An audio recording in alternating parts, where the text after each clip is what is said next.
எத்தனையோ கோடி ஜென்மாவிலே புண்ணியம் செய்தால்தான் வாய் முருகான்னு சொல்ல வருமா. முருகான்னு சொல்றதுக்கு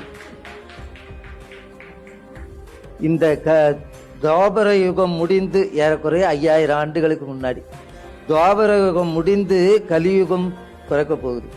எல்லோரும் வியாச பகவானிடம் வந்து, சுவாமி துவாபர யுகம் முடியுது, நாளையிலிருந்து கொடிய கலியுகம் வருகிறதே சுவாமி, எங்களுக்கெல்லாம் ஆதரவு. வியாச பகவான் சொன்னார், ஏன்பா கவலைப்படுறீங்க, கலியினுடைய அத்தனை கஷ்டங்களையும் போக்குவான் முருகன்.